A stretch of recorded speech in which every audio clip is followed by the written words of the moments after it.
Bonjour et bienvenue pour cette première vidéo sur le monde de Tesla. Je vais vous faire part de quelques retours d'expérience que j'aurais bien aimé avoir et quelques éclairages avant de passer ma propre commande.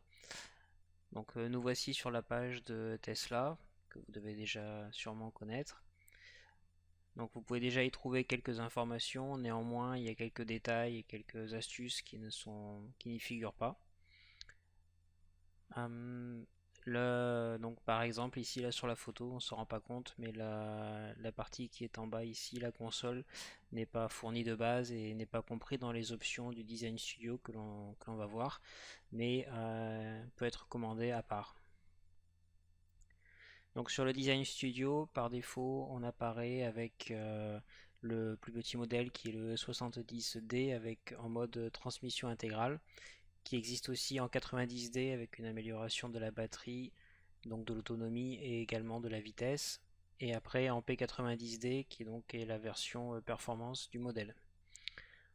On remarque également par défaut que l'on ne voit pas les prix sur les options. C'est-à-dire que parce que par défaut on est en LOA, donc on voit un impact sur le loyer mensuel, mais on n'a pas forcément idée du prix final.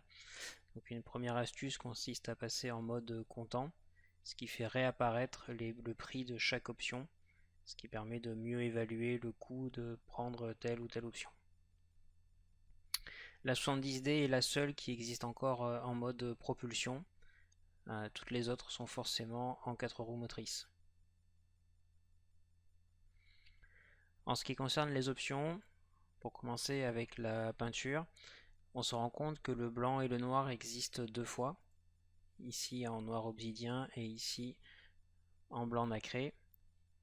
Il faut y faire attention car au-delà de l'aspect esthétique de la couleur améliorée, la peinture améliorée résiste aussi largement mieux aux impacts et aux détériorations qu'il pourrait y avoir avec le temps.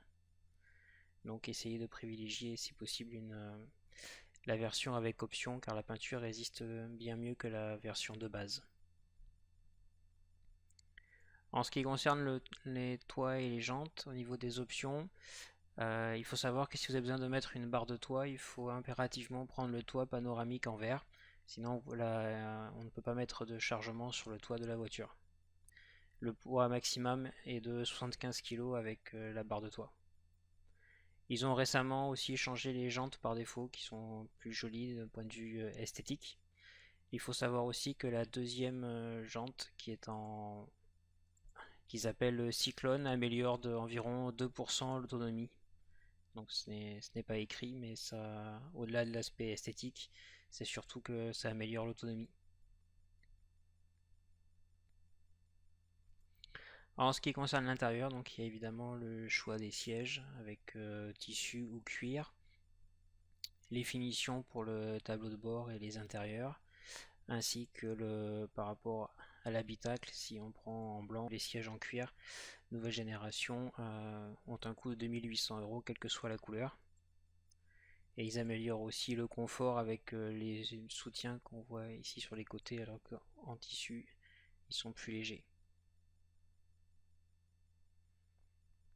En ce qui concerne le modèle principal de la voiture, donc il y a le 70 et 90 correspond à la taille de la batterie. Il y avait avant 85 avec une option, mais maintenant il n'y a plus que 70 ou 90. Apparaît ici l'autonomie qui est marquée NEDC, qui correspond à une norme européenne qui va pas tarder a priori à être supprimée. Et donc c'est une autonomie que l'on obtient en roulant à 90 km/h.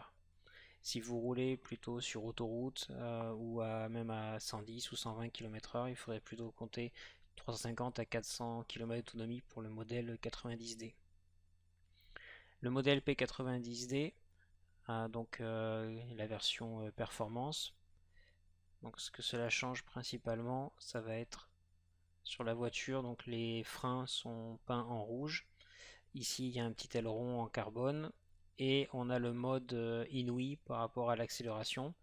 Donc respectivement on était à 5,8 secondes au 100 km, après on descend à 4,4, puis 3,3 en mode performance et 3 secondes si on prend l'option Ludicrous qui est encore une upgrade sur le modèle P90D.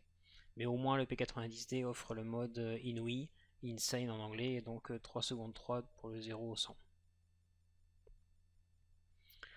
En ce qui concerne les options, donc quand on est sur une P90D, donc il y a l'upgrade de Ludicrous à 11 000 euros. On peut trouver le diffuseur arrière en fibre de carbone ici présent. Néanmoins, depuis un mois, on peut aussi faire l'acquisition juste de cette partie-là pour une voiture qui n'est pas en P90, enfin en performance. Donc si c'est juste l'aileron qui vous intéresse, on peut l'acquérir de façon séparée. Les étriers de frein rouge sont pour le même prix, heureusement. Les équipements de série, ici il y a juste un résumé, il y a beaucoup plus de choses que ça sur une Tesla quand on la compare avec des concurrents type berline allemande. Ensuite, quels que soient les modèles au-dessus, on retrouve un ensemble d'options. Donc il y a le pilotage automatique. Donc c'est ce qui ajoute toute l'intelligence dans la voiture avec le fait qu'elle se conduise toute seule sur autoroute, ainsi que le régulateur de vitesse et l'autopark. Ensuite, on a l'éclairage premium qui rajoute principalement le coffre arrière devient électrique, plus après les éclairages des poignées de porte et à l'intérieur du véhicule. La suspension Smart Air, elle permet de élever ou abaisser le véhicule soit en roulant, soit à l'arrêt.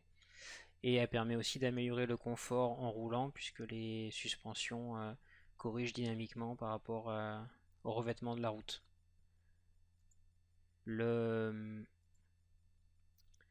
Donc le fait de pouvoir monter ou descendre le véhicule peut être très pratique dans les parkings pour éviter de frotter ou dans des allées pour entrer où il y aurait de l'herbe ou des choses comme ça, ou quand il y a la neige également être surélevé pour que la neige ne frotte pas la voiture.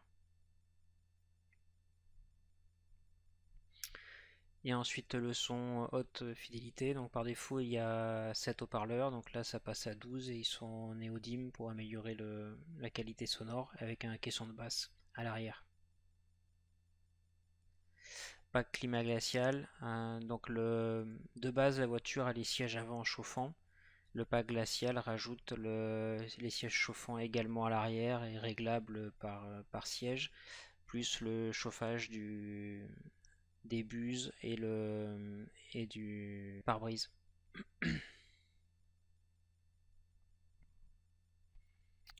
Siège orienté vers l'arrière, donc ce sont pour les enfants et ça permet d'accueillir 2 enfants de plus, ce qui passe à 7 le nombre de places dans le véhicule.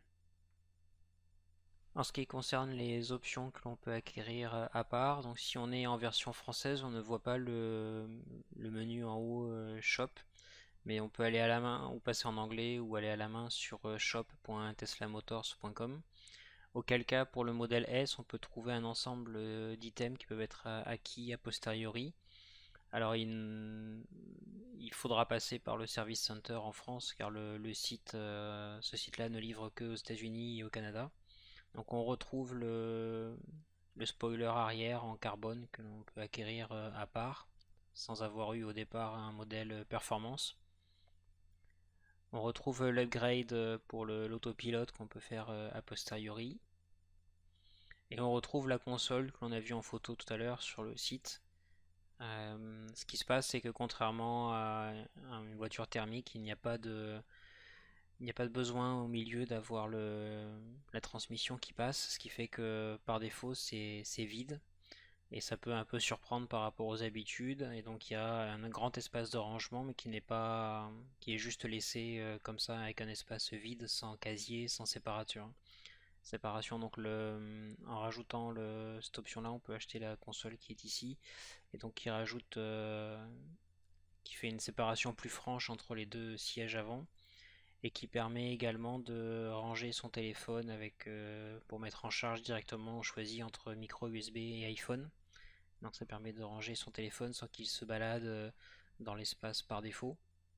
Et il y a également des rangements devant pour contenir des bouteilles d'eau ou du rangement classique dans la voiture. Et ça nous rapproche plus de ce que l'on attend l'image que l'on a en tout cas d'une berline haut de gamme On s'attend plus à ce type de prestation qu'à un espace vide qui est assez surprenant au départ.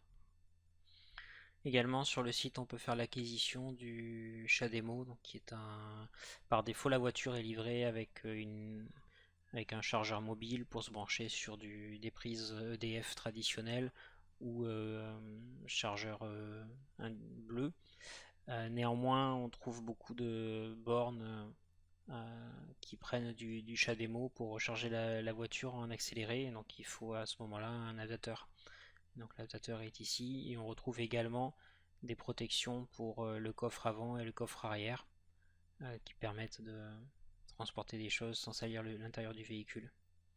On retrouve également des pare-soleil à mettre sur les vitres et sur le toit ouvrant si nécessaire, les barres de toit et de quoi couvrir la voiture en intérieur et en extérieur. On trouve également de quoi réparer la roue. Par défaut, il n'y a pas de roue de secours et il n'y a pas de bombe pour boucher une fuite éventuelle. Et donc là, la solution Tesla comprend et un compresseur et qui a à l'intérieur une petite bombe pour en plus mettre le produit afin de boucher les trous.